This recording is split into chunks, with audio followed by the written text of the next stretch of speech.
Travel is now allowed. However, it's being said that serious discussions about which countries to allow in and which ones to place on the high-risk list are underway. There are concerns reportedly that barring South Africa's closest trading partners could risk diplomatic issues. So we talk about this. We're joined by lawyer and Pan-Africanist Brian Karogo. Mr. Karogo, very good evening to you and thank you so much for joining us. So let's look at countries like the US, the UK, France, Brazil and India. They are among the higher risk countries. It's a fact, but they are also some of our biggest trading partners. So is this a case of us being stuck between a rock and a hard place?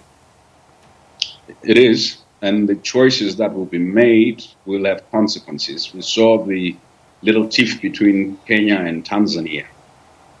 Countries will take retaliatory measures, even when they do understand the risk that's attendant to allowing countries with high infection rates to travel inward into South Africa. I mean, the WHO has issued guidelines on how to deal with this issue of international travel. So, I mean, what could really be the result of diplomatic pitfalls? As you've said, even though countries understand what the difficulties are, and yet there is this tiff, as you mentioned, between the two Eastern African countries. Well, part of the challenge will relate to the concept of reciprocity. For most countries, the opening up to tourist travel has come with the requirement that the traveler must bear an extra cost. For other countries, there's been permission for goods, but not for people to travel from those countries. If the US reciprocated, or Brazil or some of those countries, the cost to trade and also the cost just to good relations will be high. We don't know how long it will last. So one of the most splendid things is it's easy to impose the opening decree or edict or whatever you call it. If we have a spike, we saw the UK numbers went up again a few days ago. If we have another spike in December or January, we won't have the luxury to shut down international travel. That cost will be transferred to the receiving country, and in this instance, South Africa. And the question is whether South Africa will have adequate infrastructure and capacity to handle imported cases. It's interesting as you highlight that concept or principle of reciprocity. I mean, there's been a suggestion of dealing with South Africa's BRICS partners as a bloc, you know, and if we're talking about reciprocity, already there is an unequal relationship, especially if you're talking about those issues of cost, the economies of all of these countries and what they bring to the table is so different. Yeah, you know, the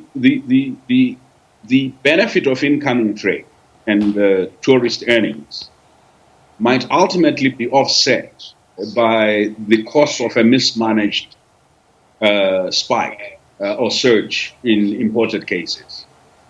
So you cannot deal with countries en bloc unless you deal with the question of costs en bloc. So you agree with your partners that a certain measure of costs that arise or the risk that might arise will be borne in a particular way, whether these are pooled costs or those partners will bear the costs. Otherwise, what South Africa is doing is interesting. It's not the only one. Almost 15 African countries have open travel. I'd like to borrow from the experience of the EPAs and the negotiations there. COVID-19 has illuminated the rather fraught nature of the global order, its relations. So wouldn't there be some expectation to some extent that naturally the southern region would want to closely cooperate because of relations with the north and how often they get, you know, the back end of the stick? So what COVID has been a class warfare against war, because it was us, the middle class, who travel around, who imported COVID first into these countries. But what COVID has also been is a warfare against the least developed countries, including middle-income countries like South Africa, whose economies are struggling.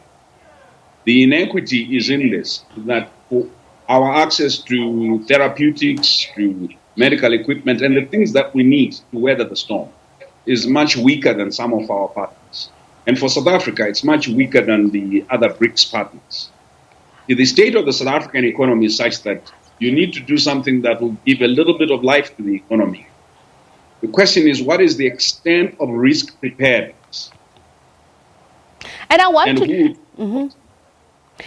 to talk about that. The transmission patterns, the national public health and social measures for controlling the outbreak have differed from country to country and even regionally. So how do we come up with a streamlined measure for entry into countries? As you say, that some countries do not end up disproportionately bearing the costs of another country's nationals. For instance, it is the warmer months now, it's getting colder up there in Europe, that people would be then flocking to South Africa or other countries with lower levels of infection. But there will be another reason why they would flock to South Africa, other than the tourist and trade reason. The medical costs would be cheaper for those countries where the cost of healthcare is higher. So there will be incentive to come here. Medical tourism or COVID medical tourism. So if you're looking at the patterns, and what the patterns are telling us is that there is a spike going on in the north as their weather is becoming colder. African numbers have remained consistently low, in comparison. The question is whether with the opening up, we will sustain the low numbers. And also which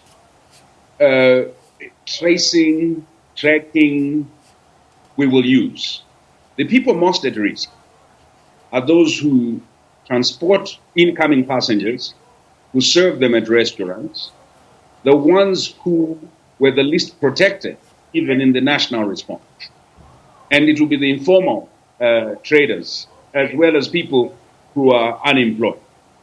So what we will literally do is offer relief to the middle class, allow the economy to breathe, but we do not have sufficient protection for the poor people who service this incoming client. So the opening up must actually consider. The final question here, Mr. Karogo, is especially around bureaucracy. Any African national who's traveled abroad would definitely contest. If we're talking about the process and procedure, the quality of documentation, you would naturally be questioned within an inch of your life, and the integrity of the organization from which these documentation would come from would be questioned. But it's not the same for those coming onto the continent. So how, for instance, would South Africa then set the rules to say, if you are bringing in your test that says you have indeed tested negative within the last 72 hours, do we trust a GP whom we don't know, may not even fall onto some international database? You could follow the Rwanda model. You bring a certificate that's less than 72 hours old, you still have to have a test upon arrival at your own cost. Of course, it will discourage some people from travel, but that's the only way to make that be sure. These 72-hour or 48-hour certificates will cause a lot of corruption. And remember, people before arriving in South Africa will travel through several countries with stopovers. And we're going to have challenges relating to delayed flights and expiry of the certificate's duration. So you will have to take the double test. Have a 72-hour or 48-hour and still have a test upon arrival. But this doesn't apply to people who are traveling by land. Thank you so much for your time and insights. Brian Karogo, lawyer and Pan-Africanist. It's time now to remind you of the top stories of the